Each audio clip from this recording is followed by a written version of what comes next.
हाँ बाबा, ये आपका ही आशीर्वाद है बाबा, जो इतने वर्षों के बाद हमें पुत्र की प्राप्ति हुई है। अब आप ही इसका नामकरण कीजिए बाबा।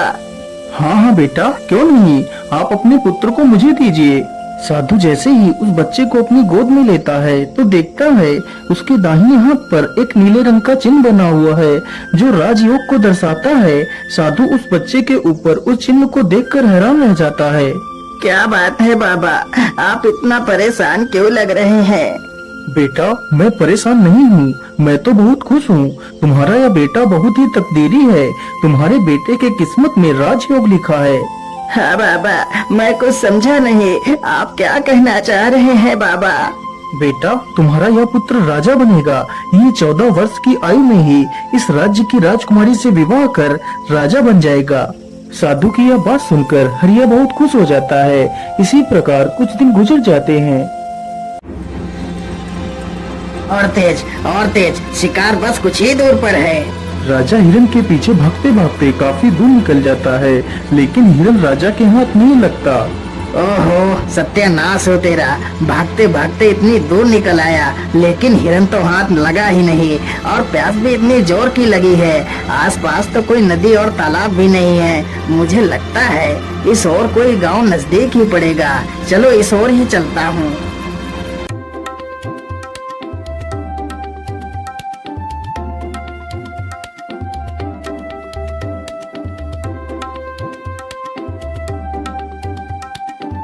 राजा चलते चलते उसी गांव में पहुंच जाता है जहां वह बच्चा पैदा हुआ था जिसका विवाह राजकुमारी से होना था।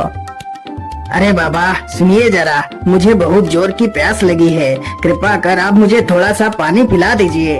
हाँ हाँ बेटा, क्यों नहीं, तुम यहीं रुको, मैं अभी तुम्हारे लिए पानी लेकर आता हूँ। वो बूढ़ा व्यक्ति अंदर जाता है और राजा को पानी का घड़ा लाकर दे देता है। फिर वह राजा पानी पी लेता है। अरे बाबा, ये इतने सारे लोग इकट्ठे होकर कहाँ जा रहे हैं? अरे बेटा, ये सारे लोग हरिया के घर जा रहे हैं। उसके घर एक बहुत ही तकदीरी पुत्र पैदा हुआ है। उसकी भविष्यवाणी साधु बाबा ने की है। लेकिन बाबा, उस साधु ने ऐसी क्या भविष्यवाणी की है जो ये सारे लोग उसके पुत्र को देखने के लिए जा रहे हैं?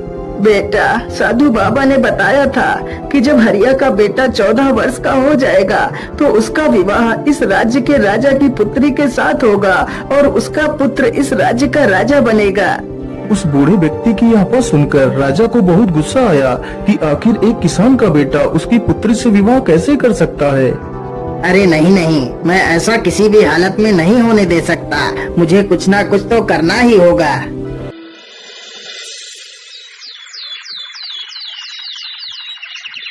राजा अगले ही दिन अपना वेश बदलता है और उसी गांव में पहुंच जाता है। अरे भाई, ये हरिया किसान का घर कहाँ पर है? अरे भाई, सीधे चले जाओ और गांव के आखिर में जो घर मिलेगा वही हरिया किसान का घर है। इतना सुनकर राजा हरिया के घर पहुंच जाता है। अरे ओ हरिया भाई, जरा घर से बाहर आओ, मैं तुमसे मिलने आया हूँ। हाँ भाई, बोलिए, आप कौन है और आप हमसे क्यों मिलना चाहते हैं? हरिया भाई, मैं सेठ करोड़ी मल हूँ। मैं हरिपुरा गांव में रहता हूँ। मैंने सुना है आपका पुत्र बहुत किस्मत वाला है, उसके किस्मत में राजयोग है। हाँ सेठ जी, आपने बिल्कुल ठीक ही सुना है। हरिया भाई, मैं तुमसे कुछ कहना चाहता हूँ। हाँ हाँ, बोलिए बोलिए सेठ जी, आप हमसे क्या कहना चाहते हैं? अरे भाई, आप अपना बच्चा मुझे दे दो, मैं इसके बदले तुम्हें ढेर सारा धन दूंगा। तुम्हारे बच्चे का पालन पोषण मैं करूंगा। लेकिन सेठ जी, मैं अपना बच्चा आपको नहीं दे सकती। अरे हरिया भाई, जरा सोच लो, मैं इसे यहाँ लेने आया हूँ। इसमें ईश्वर की ही मर्जी है कि आपके बच्चे का पालन पोषण एक अच्छी जगह पर हो। तुम सोचो, तुम एक मामूली से किसान हो, तुम इसका पालन पोषण ठीक ढंग से नहीं कर सकते। हाँ हाँ भाग्यवान, सेठ जी एकदम ठीक कहते हैं। हम इस बच्चे का पालन पोषण नहीं कर सकते। हो सकता है इसमें ईश्वर की ही मर्जी हो कि इसका पालन पोषण एक अच्छी जगह हो। ठीक है सेठ जी, मैं अपना बच्चा आपको दे दूंगी, लेकिन जब मेरा बच्चा 14 वर्ष का हो जाएगा तो तुम मेरे बच्चे को वापस कर देना। हाँ हाँ ठीक है, 14 वर्ष के बाद मैं तुम्हारा बच्चा तुम्हें वापस कर दूंगा। इतना कहकर वह राजा बच्चे को ले लेता है और वहाँ से चला जाता है।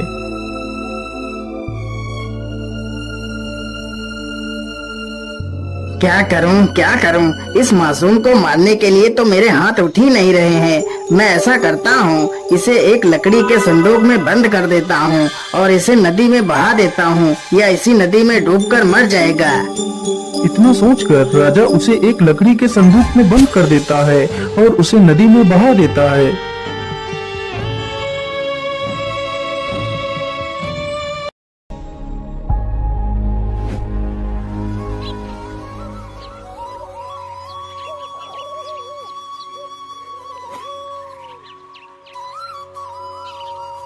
ओम सूर्य देवाय नमः। ओम सूर्य देवाय नमः। सेठ हीरालाल सूर्य को जल अर्पित कर रहा था, तभी वह संदूक बहता हुआ उसके पैरों के पास आ जाता है। अरे ये संदूक कैसा है? आखिर इस संदूक में क्या है? चलो इसे बाहर निकाल कर देखता हूँ।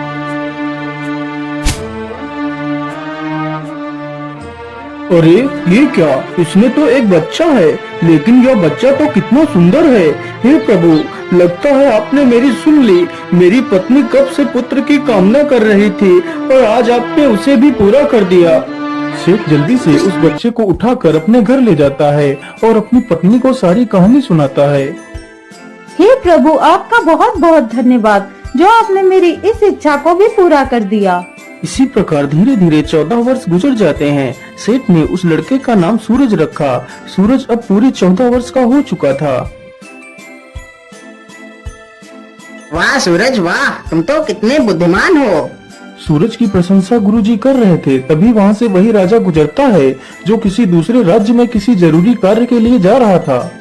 अरे इतना सुंदर युवक मैंने आज तक नहीं देखा। आखिर यह किसका पुत्र है? वाह वाह, तुम तो वाकई में कितने बुद्धिमान हो। लेकिन तुम किसके पुत्र हो बेटा? मैं सेठ हीरालाल का पुत्र हूँ। अच्छा, ठीक है बेटा, जाओ जाओ, तुम अपना काम करो। इतना पूछकर राजा सेठ हरिदयाल के घर जाता है।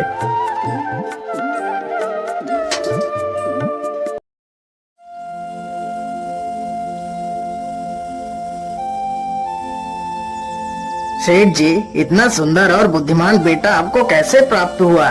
महाराज, वह मेरा बेटा नहीं है। मैंने तो सिर्फ उसका पालन पोषण किया है। इसके आधार पर वह मेरा बेटा ही हुआ।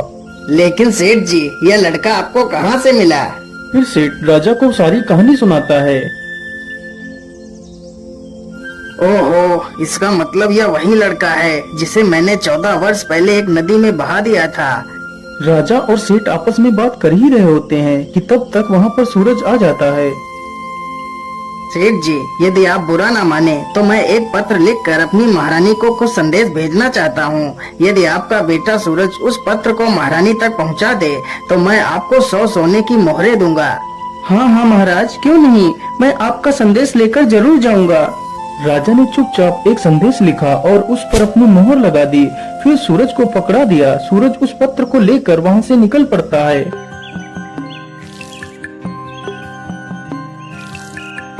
सूरज चलते चलते एक घने जंगल से गुजरता है तो वह अपना रास्ता भटक जाता है। अरे ये क्या, मैं चलते चलते इतना थक गया हूँ, लेकिन यह जंगल तो खत्म होने का नाम ही नहीं ले रहा है। कहीं मैं रास्ता तो नहीं भटक गया? अब तो जल्दी ही शाम भी होने वाली है। क्या करूँ, किधर जाऊँ? फिर सूरज आगे बढ़ता है। उसे चलते चलते जंगल में रात हो जाती है।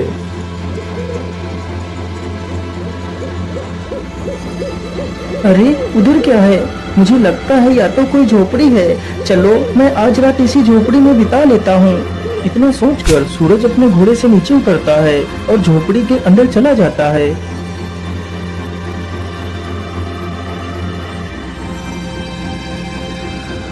अरे कौन हो तुम और तुम अंदर कहाँ घुसते चले आ रहे हो? माता जी, मुझे माफ करिएगा जो मैं आपकी बिना इजाजत के अंदर चला आया। फिर सूरज उस बूढ़ी महिला को सारी कहानी बताता है। सूरज की ये सारी बातें सुनकर उस बूढ़ी महिला को सूरज पर दया आ जाती है। लेकिन बेटा, तुम्हारा यहाँ पर रुकना ठीक नहीं होगा। यह स्थान डाकुओं का अड्डा है। अभी कुछ ही देर में डाकू आने वाले हैं। यदि उन लोगों ने तुम्हें यहाँ पर देख लिया तो समस्या आ जाएगी। लेकिन माताजी, इतनी रात्रि में तो मैं कहीं और भी नहीं जा सकता। यदि बाहर जंगल में गया तो मुझे जंगली जानवर खा जाएंगे। इससे अच्छा है मैं यहीं पर एक कोने में ही सो जाता हूँ माता। इतना कहकर सूरज एक कोने में जाकर लेट जाता है और सो जाता है। कुछ ही देर बाद डाकू अपने घर वापस आ जाते हैं। अरे यह कौन है जो इतना निडर होकर हमारे घर में सो रहा है? सरदार, यह सूरज है, बड़ा ही नेक दिल बच्चा है। फिर वह बूढ़ी महिला सारी कहानी उन डाकुओं को सुनाती है। उस डाकू ने जब यह बात सुनी तो उसे राजा की करतूतों पर संदेह हुआ। आखिर ऐसा क्या लिखा है इस संदेश में राजा ने? मुझे इस संदेश को खोलकर देखना ही होगा। वह डाकू जल्दी से उस संदेश को खोलकर देखता है। ये लड़का जैसे ही ये पत्र लेकर तुम्हारे पास पहुँचे तो इसे मरवा कर वहीं दूर कहीं दफना देना। ये कार्य मेरे आने से पहले हो जाना चाहिए। अरे राम राम राम, यह राजा तो कितना दुष्ट है, जिसके द्वारा चिट्ठी भिजवा रहा है उसी को मरवाने का आदेश भी दे रहा है। अरे नहीं नहीं, मुझे तो कुछ करना ही होगा, मुझे इस मासूम को बचाना ही होगा। इतना कहकर वह डाकू एक दूसरी चिट्ठी लिखकर उसकी चिट्ठी से बदल देता है। सुबह होने से पहले वह सारे डाकू वहां से चले जाते हैं।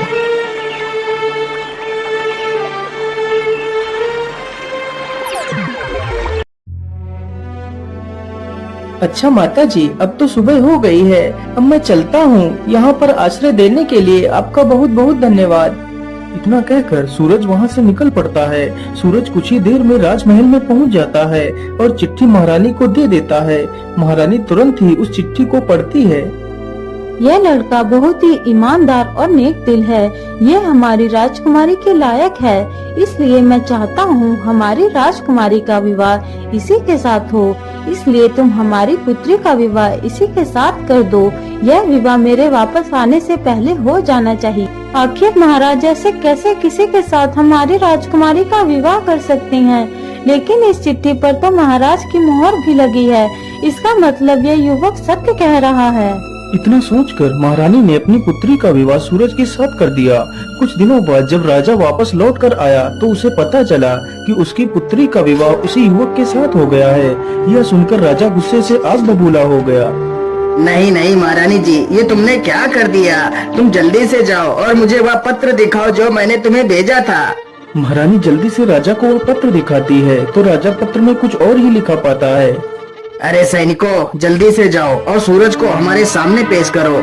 सैनिक तुरंत जाते हैं और सूरज को लेकर आ जाते हैं। अरे युवक, तुमने छल करके मेरी पुत्री से विवाह तो कर लिया, लेकिन मैं तुम्हें अपना दामाद स्वीकार नहीं करता।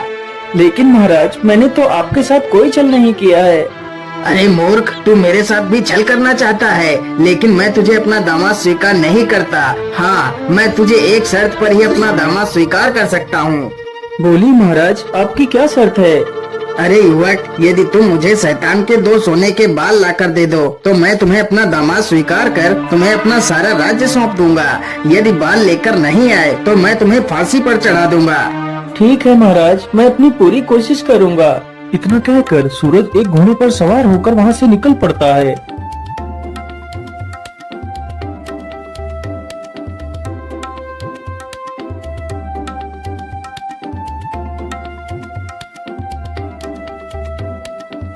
वह चलते चलते एक दूसरे राज्य में पहुंचता है तो उसे वहीं पर रात हो जाती है।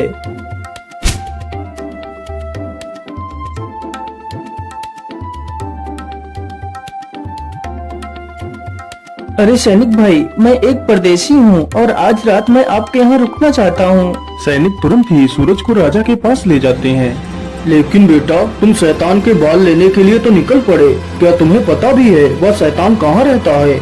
महाराज, मैं सब कुछ जानता हूँ।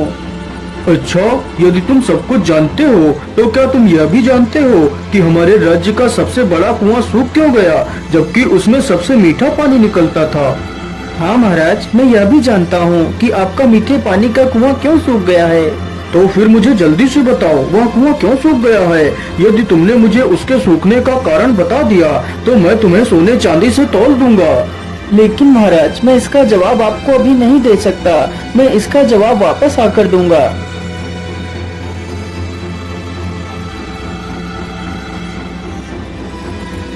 अगली सुबह सूरज वहाँ से आगे के लिए निकल पड़ता है।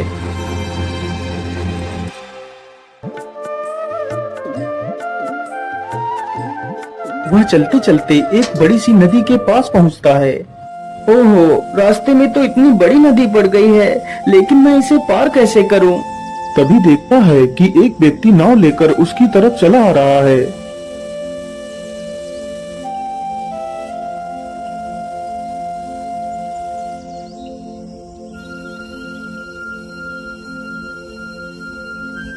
अरे भाई, कृपा कर आप मुझे नदी के उस पार छोड़ दीजिए। हाँ हाँ, क्यों नहीं, मैं आपको नदी के उस पार छोड़ दूंगा, लेकिन उससे पहले तुम्हें मेरे एक सवाल का जवाब देना होगा। ठीक है भैया, पूछिए, तुम क्या पूछना चाहते हो? मेरा सवाल ये है कि मुझे इस काम से स्वतंत्रता कब मिलेगी? अरे भाई, मैं तुम्हें वचन देता हूँ कि तुम्हारे इस सवाल का जवाब मैं जरूर दूंगा, लेकिन अभी नहीं, तुम्हें मेरे वापस आने तक इंतजार करना होगा। इतना सुनकर वह नाविक सूरज को नाव पर बिठा लेता है और उसे नदी पार करा देता है। वह जल्दी से नाव से नीचे उतरता है और वहाँ से चला जाता है।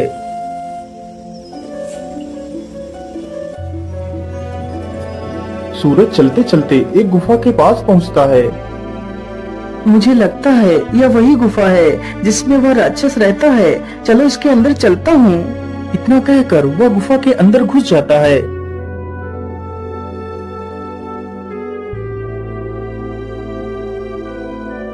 अरे कौन हो तुम, और तुम इस गुफा में क्या लेने आए हो?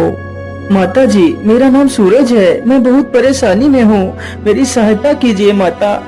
फिर वह अपनी सारी कहानी उस राक्षसनी से बताता है। वह राक्षसनी उस शैतान की माँ थी जिसके 2 सोने के बाल सूरज लेने के लिए उस गुफा में गया था। माता जी, यदि मैं 2 सोने के बाल लेकर नहीं गया तो राजा मुझे सूली पर चढ़ा देगा। उसकी ये सारी बातें सुनकर उस राक्षसी को उस पर दया आ जाती है। ठीक है बेटा, मैं तुम्हें उस शैतान के 2 बाल दे दूंगी। माता जी, यदि आप बुरा न माने तो मैं आपसे 2 सवालों के जवाब जानना चाहता हूँ। ठीक है बेटा, पूछो, तुम मुझसे क्या पूछना चाहते हो? फिर सूरज वही दोनों सवाल पूछता है कि वह कुआं क्यों सूखा और उस नाविक को स्वतंत्रता कब मिलेगी। बेटा, इन सवालों के जवाब तो मैं भी नहीं दे सकती, इनके जवाब तुम्हें मेरा बेटा ही दे सकता है। तुम ऐसा करो, मैं तुम्हें एक चींटी बना देती हूँ और तुम यहीं कहीं पर छिप जाना। यदि मेरे बेटे ने तुम्हें देख लिया तो वह तुम्हें नुकसान भी पहुँचा सकता है। इतना कहकर वह बूढ़ी डायन उसे एक चींटी बना देती है।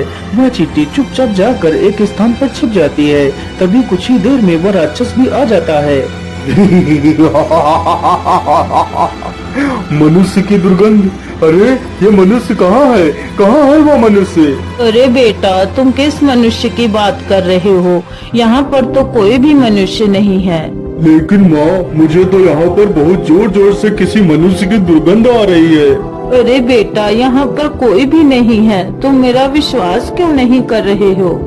अच्छा ठीक है माँ, मैं आज बहुत थक गया हूँ, अब तो मैं सोने के लिए जा रहा हूँ। हाँ हाँ बेटा, थक तो आज मैं भी बहुत गई हूँ, चलो मैं भी थोड़ा सा सो लेती।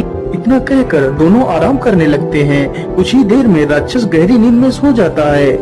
मुझे लगता है अब ये गहरी नींद में सो गया है, अब यही अच्छा मौका है बाल उखाड़ने का। वह डायन जल्दी से शैतान का एक बाल उखाड़ लेती है। अरे माँ, ये तू क्या कर रही है? तू मेरे बाल क्यों उखाड़ रही है? अरे बेटा, मैं बहुत डर गई थी, मैंने बड़ा ही बुरा सपना देख लिया था। ओहो माँ, तूने ऐसा क्या सपना देख लिया जो तू इतना डर गई है?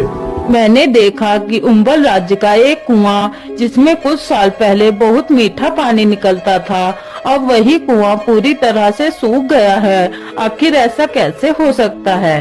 अरे माँ, तो इसमें इतना परेशान होने की क्या जरूरत है? वह कुआं इसलिए सूखा है क्योंकि उसमें एक बड़ा सा पत्थर पड़ा है और उस पत्थर के नीचे एक बड़ा सा मेढक है। यदि उस मेढक को बाहर निकाल दिया जाए तो वह कुआं फिर से मीठे पानी से भर जाएगा। इतना कहकर वह शैतान फिर से सो जाता है। जब वह शैतान फिर से गहरी निद्रा में चला जाता है तो वह डायन फिर से उसका एक बाल उखाड़ लेती है। ओए हाय माँ, तूने तो मुझे मार ही डाला, अब तुझे क्या हुआ? अब तूने कौन सा सपना देख लिया? अब तो मैंने और भी बुरा सपना देखा। मैंने देखा कि झुंझुन नदी पर जो नाविक नाव चलाता है वह मुझसे पूछ रहा है कि मुझे मेरे इस कार्य से कब आजादी मिलेगी। अरे माँ, वह नाविक मूर्ख है। यदि वह अपना चप्पू किसी दूसरे आदमी के हाथ में थमा दे तो उसे इस कार्य से छुटकारा मिल जाएगा। लेकिन माँ, अब तू कोई दूसरा सपना मत देखना। इतना कहकर वह राक्षस फिर से सो जाता है। फिर वह डायन सूरज को वापस इंसान बना देती है। बेटा, यह लो वो सोने के बाल और तुम जल्दी से यहाँ से भाग जाओ। सूरज डायन का धन्यवाद करता है और वहाँ से चला जाता है। फिर वह उसी नाविक के पास पहुँचता है तो नाविक उसे नदी पार करा देता है। मेरे भाई, जिस दिन कोई व्यक्ति तुम्हारे इस चप्पू को खुद अपने हाथों में ले लेगा, उसी दिन तुम इस कार्य से स्वतंत्र हो जाओगे। इतना कहकर सूरज अपने घोड़े पर बैठता है और वहाँ से निकल पड़ता है। सूरज चलते चलते कुछ ही देर में अंबल राज्य में पहुँच जाता है, जहाँ उसे अपने दूसरे सवाल का जवाब देना था। महाराज, आपका कुआं फिर से मीठे पानी से भर सकता है। तो फिर जल्दी बताओ युवक, हम अपने कुएं को कैसे ठीक कर सकते हैं? महाराज, आपके कुएं में एक बड़ा सा पत्थर पड़ा है और उसी पत्थर के नीचे एक बड़ा सा मेढक है। यदि उस मेढक को बाहर निकाल दिया जाए तो कुएं में पानी फिर से भर सकता है। राजा ने ऐसा ही किया। उसने उस बड़े मेढक को उस कुएं से बाहर निकलवा दिया। वाह सूरज वाह, तुम तो बहुत बुद्धिमान हो। मैं तुमसे बहुत प्रसन्न हुआ। आज यह कुआं फिर से मीठे पानी से भर गया, इसलिए मैं तुम्हें 1 कुंटल सोना इनाम में देता हूँ। फिर वह उस सोने को अपने घोड़े पर लादता है और राजमहल की तरफ निकल पड़ता है। वह जल्दी ही राजमहल पहुँच जाता है।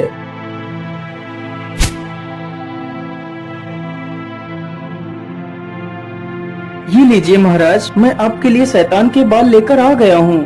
अच्छा अच्छा, ठीक है, लेकिन तुम इन दोनों थैलों में क्या लेकर आए हो?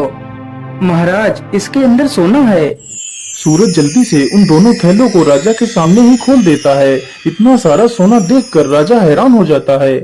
अरे, इतना सारा सोना! लेकिन इतना सारा सोना तुम्हें कहाँ से मिला है? महाराज, मुझे यह सारा सोना झुंझुन नदी के उस पार पहाड़ियों से मिला है। वहाँ पर बहुत सारा सोना पड़ा है। मैं जितना भी सोना वहाँ से ला सकता था उतना ही लेकर आया हूँ। अच्छा, तो क्या मैं भी वहाँ से सोना ला सकता हूँ?